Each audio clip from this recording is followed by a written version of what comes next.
Very good morning student. आज हम लोग पढ़ेंगे, आज शनिवार है ना, तो आज व्याकरण डे है, तो हम लोग पढ़ेंगे आज व्याकरण। तो हमने आप लोगों को पाठ 4 तक व्याकरण करा दी है, हैं? तो आज हम पाठ 5 पढ़ेंगे व्याकरण का, ठीक है। और सुनहरी धूप हमारे पाठ 5 तक हो गए है ना, तो अब हम आगे सुनहरी धूप नहीं पढ़ाएंगे। अभी हम लगातार पाठ 8 तक ये व्याकरण पढ़ाएंगे। तो व्याकरण पाठ 8 तक पीरियोडिक टेस्ट में आएगा, ओके।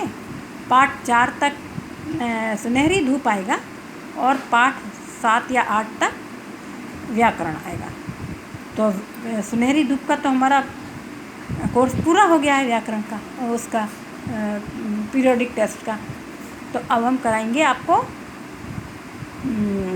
ये व्याकरण 8 पाठ तक कराएंगे, हैं? तो ये फिर पीरियोडिक टेस्ट का कोर्स होगा। तो इसकी फिर हम उसके बाद फिर रिवीजन लेंगे हम लोग, हैं? उसके बाद रिपीट करना शुरू करेंगे। सुनहरी धूप 1 to 4 और व्याकरण 1 to 8, ओके। तो आज हम पढ़ेंगे व्याकरण का पाठ 5, लिंग निर्णय, जेंडर, है ना। लिंग जानते हैं ना, स्त्रीलिंग पुल्लिंग, तो लिंग निर्णय पढ़ेंगे। तो पढ़ना है, सबसे पहले रीडिंग करेंगे लेसन की, फिर उसके बाद इनकी परिभाषाएं बताएंगे, जानेंगे और परिभाषा, और उसके बाद फिर देखेंगे स्त्रीलिंग पुल्लिंग पहचानेंगे, जानेंगे, है ना। पढ़ेंगे, इनको समझेंगे। नीचे दिए गए चित्रों को देखिए तथा इनके अंतर को समझने की चेष्टा कीजिए। चेष्टा कीजिए मतलब इनको ये देखना है और इनको अंतर समझने की कोशिश कीजिए, हैं, कि लिंग कौन सा लिंग है और क्या अंतर है इन सेंटेंस में। पहला सेंटेंस है, ध्वज उठाए मोर नाच रहा है। देखे ना, नाच रहा है ना, एक मोर नाच रहा है ना, झंडा हाथ में लिए, झंडा उठाए है और मोर नाच रहा है ना। तो ध्वज उठाए मोर नाच रहा है। और इसके सामने क्या लिखा है, मोरनी गर्दन उठाकर मोर को देख रही है। मोर तो नाच रहा है और मोरनी गर्दन उठाकर मोर को देख रही है, ठीक है ना। ये सेंटेंस हुआ। अब नेक्स्ट है, बैलगाड़ी खींच रहा है। बैलगाड़ी खींच रहा है ना। और इधर गाय दूध दे रही है, ठीक। अब भाई बहन को उपहार दे रहा है। भाई बहन को उपहार दे रहा है ना। और इधर बहन भाई को राखी बांध रही है। यहाँ तो भाई बहन को उपहार दे रहा है, तो और इधर क्या है कि बहन भाई को राखी बांध रही है, ठीक। आपने इन चित्रों को देखा, अब आप आसानी से समझ गए होंगे कि दिखाए गए चित्रों में कुछ ऐसे हैं जो पुरुष जाति के अंतर्गत आते हैं, जैसे मोर, बैल, भाई, ये सब क्या है, पुरुष जाति के अंतर्गत आते हैं, है ना। और इसी तरह से और कुछ स्त्री जाति के अंतर्गत आते हैं, जैसे मोरनी, गाय, बहन, है ना। ये स्त्री जाति के अंतर्गत आए। इस प्रकार पुरुष जाति के अंतर्गत आने वाले शब्द पुल्लिंग और स्त्री जाति के अंतर्गत आने वाले शब्द स्त्रीलिंग कहलाते हैं। पुल्लिंग और स्त्रीलिंग की क्या परिभाषा है? पुरुष जाति के अंतर्गत आने वाले शब्द पुल्लिंग कहलाते हैं, जो पुरुष जाति का बोध कराते हैं, और स्त्री जाति के अंतर्गत आने वाले शब्द स्त्रीलिंग कहलाते हैं, जिनसे स्त्री जाति की जानकारी होती है हमको। अर्थात जो शब्द स्त्री या पुरुष जाति के शब्दों की पहचान करवाते हैं वे लिंग कहलाते हैं। इसमें क्या है, पुरुष जाति के अंतर्गत आने वाले शब्द केवल वो कहेंगे पुल्लिंग, और जो केवल स्त्री जाति के अंतर्गत आने वाले शब्द है स्त्रीलिंग। लेकिन परिभाषा किसकी पूछी गई? लिंग की। तो जो शब्द स्त्री या पुरुष जाति के शब्दों की पहचान करवाते हैं वे लिंग कहलाते हैं। स्त्री और पुरुष दोनों के अंतर्गत दोनों की जाति की पहचान कराते हैं वे लिंग कहलाते हैं। हिंदी में संज्ञा और सर्वनाम के सभी शब्दों को पुल्लिंग और स्त्रीलिंग अर्थात दो लिंगों में बांटा गया ना। सभी शब्दों को संज्ञा शब्दों को दो भागों में बांटा गया है, एक स्त्रीलिंग और एक पुल्लिंग।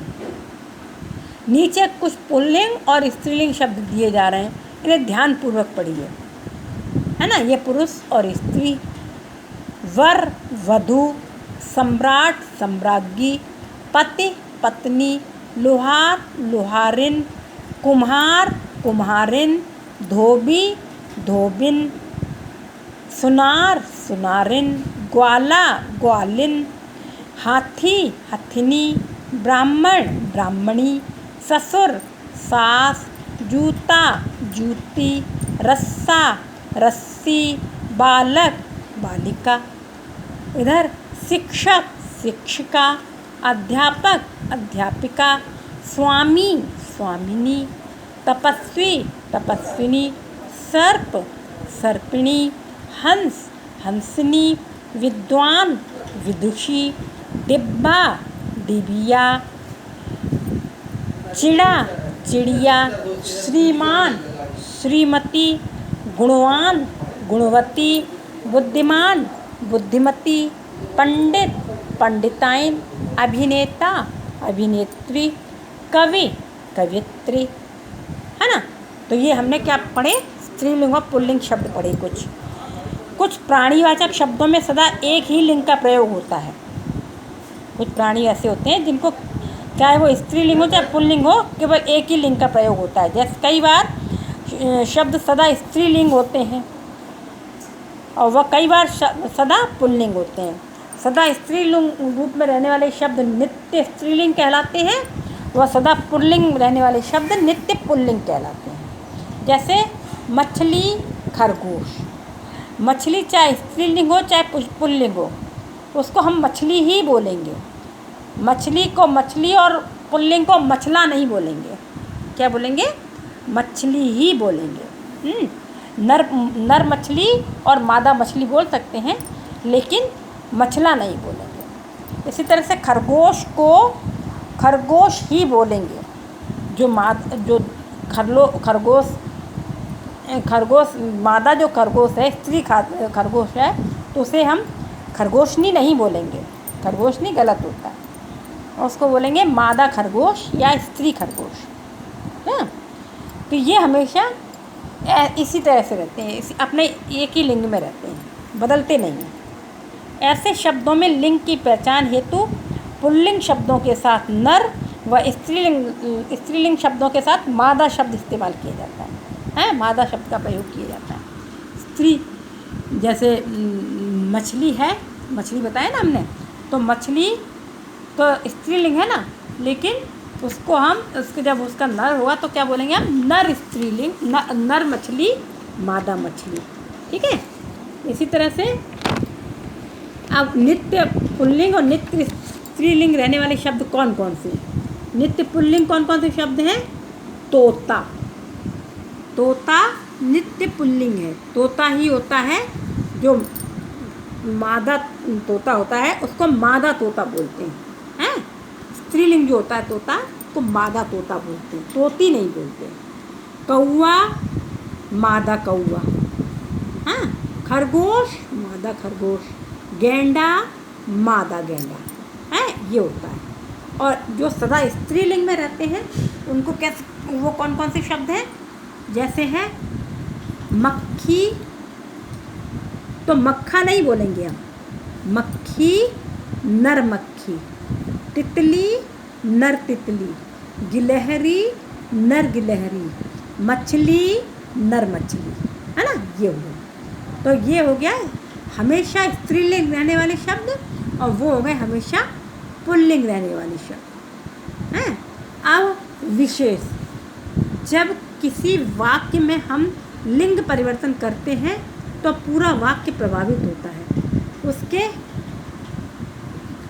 क्रिया शब्दों में भी बदलाव आ जाता है ना जब हम लिंग परिवर्तन करते हैं। जैसे लड़की नाच रही है, लड़की नाच रही है, लड़की स्त्रीलिंग है ना, तो स्त्रीलिंग को जब हम पुल्लिंग करेंगे तो पूरा वाक्य बदलेगा। ये नहीं कि खाली हम लड़की बदल दिया और लड़की की जगह लड़का कर दिया और लड़का नाच रही है, ऐसा नहीं होगा।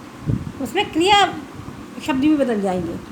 क्रिया में क्या हो जाएगा, नाच रहा है ना। तो जब हम स्त्रीलिंग से पुल्लिंग या पुल्लिंग से स्त्रीलिंग करते हैं तो पूरा सेंटेंस ही बदल जाता है, पूरा सेंटेंस बदलते हैं, केवल वो शब्द नहीं बदलता है। तो लड़की नाच रही है का क्या होगा, लड़का नाच रहा है। किसी भी शब्द को पुल्लिंग या स्त्रीलिंग शब्दों की श्रेणी में लाने से पूर्व वाक्य बनाकर उसे स्पष्ट करना चाहिए एवं उसके क्रिया रूप पर ध्यान देना चाहिए। जैसे खिड़की खुली है, खिड़की खुली है ना, खिड़की स्त्रीलिंग शब्द है ना, तो खुली है उसके लिए किया हमने। लेकिन दरवाज़ा बंद है, तो दरवाज़ा तो पुल्लिंग शब्द है ना, तो दरवाज़ा शब्द पुल्लिंग है, खिड़की स्त्रीलिंग शब्द। अब हमको क्या पढ़ना है, विशेष है कि हमेशा ये शब्द हमेशा पुल्लिंग रहते हैं। जैसे पर्वत, मासों, मास मतलब महीनों, ग्रहों, दिनों, पृथ्वी आदि के नाम हमेशा पुल्लिंग होते हैं। वृक्षों के नाम, पृथ्वी नहीं वृक्षों, वृक्षों आदि के नाम सदा पुल्लिंग रहते हैं।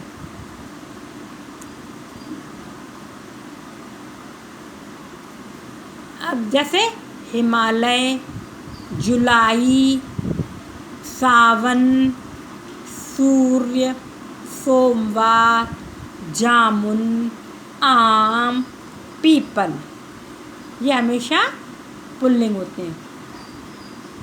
देशों, सागरों और रत्नों के नाम पुल्लिंग होते हैं।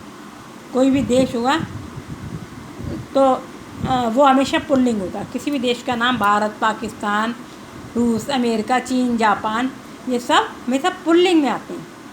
सागरों मतलब समुद्रों, है ना, प्रशांत सागर जो प्रशांत महासागर, अटलांटिक महासागर, हिंद महासागर, अंध महासागर, तो ये सब पुल्लिंग होते हैं। रत्नों के नाम भी पुल्लिंग होते हैं हमेशा, सोना, चांदी, हीरा, मोती, हैं, तो ये सब है ना हमेशा पुल्लिंग होते हैं। सोना चांदी रत्न नहीं है, वैसे सोना चांदी तो एक धातु है। हीरा, मोती, जवाहरात और वो कौन कौन से होते हैं ना, जो भी रत्न होते हैं वो हमेशा पुल्लिंग होते हैं। जैसे देखो इसमें बताया देशों के नाम, भारत, अमेरिका, प्रशांत महासागर, हीरा, पन्ना आदि, ये रत्नों के नाम बताएं। द्रव्य पदार्थों और धातुओं के नाम पुल्लिंग होते हैं। द्रव्य पदार्थों जैसे दूध, पानी, तेल, घी, ये हमेशा पुल्लिंग होते हैं। सोना, लोहा, ये भी पुल्लिंग होते हैं। शरीर के कुछ अंगों के नाम भी पुल्लिंग होते हैं, कुछ अंगों के, सबके नहीं। जैसे मुंह, मुख, बाल, कान, सिर, और कुछ अंगों के स्त्रीलिंग होते हैं, जैसे आँख, है ना, नाक, ये क्या है, स्त्रीलिंग। अनाजों के नाम पुल्लिंग होते हैं, जैसे गेहूँ, चना, चावल, जौ आदि। ऐसे तत्सम संज्ञा शब्द जिनका अंत आ से होता है पुल्लिंग होते हैं, जिसका अंत आ से होता है। जैसे जीवन, मरण, जल, अमृत, नगर, उपवन आदि, ये सब क्या है, याद रखिए। इमली, मक्की, अरहर, ज्वार, चांदी, पृथ्वी, लंका, चाय, आँख, जीव आदि स्त्रीलिंग शब्द हैं। ये स्त्रीलिंग है। देखो चांदी है, धातु है, लेकिन स्त्रीलिंग है ये। लंका, लंका एक वो है ना, देश का नाम है ना श्रीलंका, तो श्रीलंका स्त्रीलिंग है। शरीर का अंग जीव स्त्रीलिंग है, आँख स्त्रीलिंग है। ऐसे ज्वार, ज्वार एक अनाज होती है, अरहर अनाज होती है, और मक्की अनाज होती है, तो ये क्या है, स्त्रीलिंग होते हैं।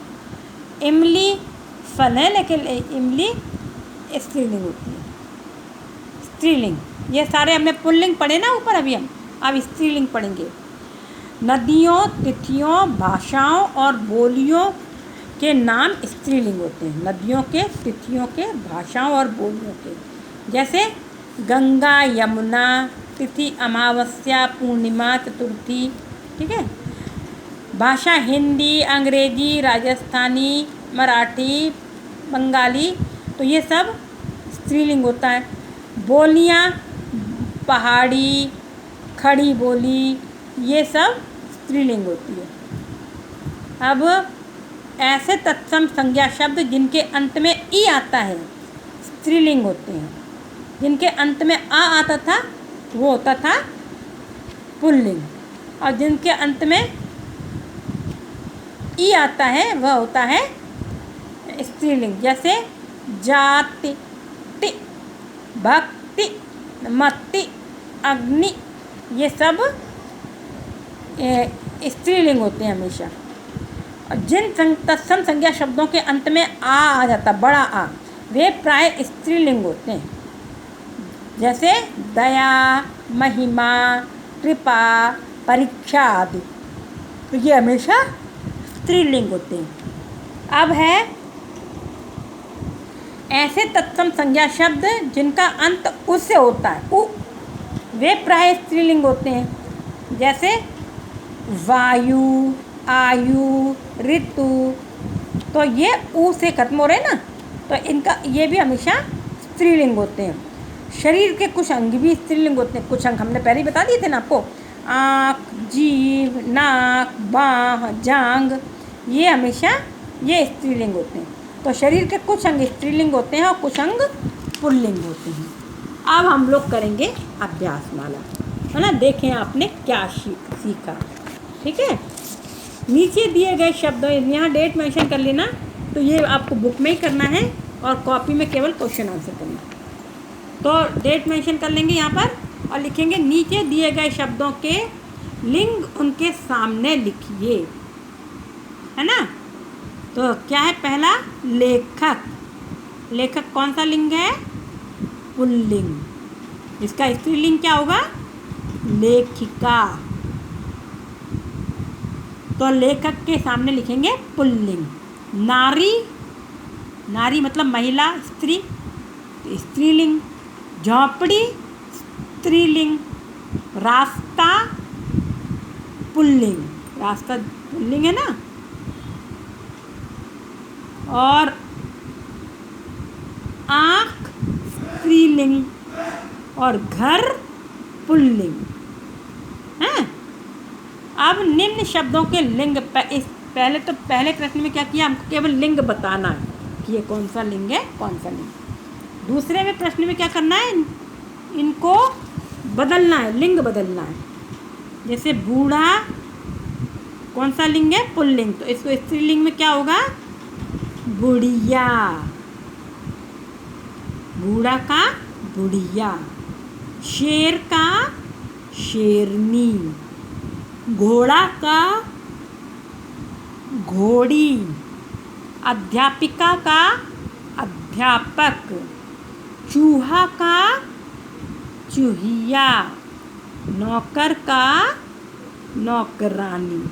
ठीक है, ये हो गए हमारे लिंग परिवर्तन। अब निम्न वाक्यों को रंगीन शब्दों के लिंग के आधार पर परिवर्तित कीजिए। जो केवल वाक्य तो बदलेंगे ही, लेकिन जो रंगीन शब्द है वो उसका लिंग बदलना है, जो रंगीन शब्द है। तो तपस्वी ने ऊंचे पहाड़ों पर तपस्या की। तपस्वी ने, तो तपस्वी क्या है, पुल्लिंग। इसका स्त्रीलिंग क्या होगा, इसका स्त्रीलिंग होगा तपस्विनी ने ऊंचे पहाड़ों पर तपस्या की। ठीक है, तपस्विनी ने मतलब महिला तपस्वी है ना। तो तपस्विनी ने ऊंचे पहाड़ों पर तपस्या की। दूसरा है प्रधानाचार्य ने अध्यापिकाओं की सभा बुलाई। प्रधानाचार्य ने अध्यापिकाओं की सभा बुलाई। तो क्या हो जाएगा? प्रधानाचार्या ने अध्यापिकाओं का अध्यापक हो जाएगा और प्रधानाचार्य की जगह प्रधानाचार्या। तो प्रधानाचार्या ने अध्यापकों की सभा बुलाई। ठीक है। अब है माँ ने पंडित को भोज पर बुलाया। माँ ने पंडित को, तो माँ की जगह क्या हो जाएगा? पिताजी ने पंडिताइन को भोज पर बुलाया। पिताजी ने पंडिताइन को भोज पर बुलाया। हो गया? ये हो गया आपका सेंटेंस। अब है दो सदैव पुल्लिंग व दो सदैव स्त्रीलिंग रहने वाले शब्द लिखना। जो सदैव पुल्लिंग रहते हैं और जो सदैव स्त्रीलिंग रहते हैं। तो जैसे कौन सा है? एक तो पुल्लिंग कौन सा बताया था? एक तो खरगोश बताया था, हमेशा पुल्लिंग रहता है। और एक तोता। ठीक है। और सदैव स्त्रीलिंग कौन कौन से रहते हैं? मछली और गिलहरी। ठीक है। पुल्लिंग में तोता और खरगोश और स्त्रीलिंग में मछली और गिलहरी। अब हमारे प्रश्न उत्तर की बारी आई। इतना सब हो गया ना आपका? फिल कर लेना, इसको डेट डाल के फिल कर लेना। इसको चेक करेंगे फिर हम। अब है क्वेश्चन आंसर। लिंग से आप क्या समझते हैं? लिंग से आप क्या समझते हैं? देखो इसका उत्तर ये है पेज नंबर 31 में है। जो शब्द स्त्री या पुरुष जाति के शब्दों की पहचान करवाते हैं वे लिंग कहलाते हैं। इसको निशान लगा लें। पेज नंबर 31 पहली लाइन, जो कॉलम में बनी हुई ना, जो शब्द बॉक्स में बनी हुई है, जो शब्द स्त्री या पुरुष जाति के शब्दों की पहचान करवाते हैं वे लिंग कहलाते हैं। ठीक है। तो ये हो गया आपका पहले प्रश्न का उत्तर। अब दूसरा प्रश्न है नित्य पुल्लिंग व नित्य स्त्रीलिंग शब्द किसे कहते हैं? किन्हें कहते हैं? उसका उत्तर ये रहा। पुरुष जाति के, ये पेज नंबर 30 में,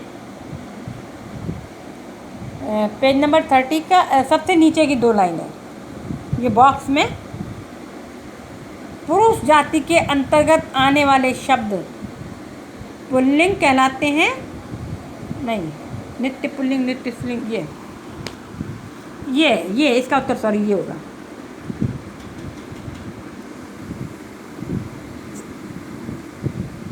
सदा स्त्री, ये वाले यहाँ से लिखेंगे।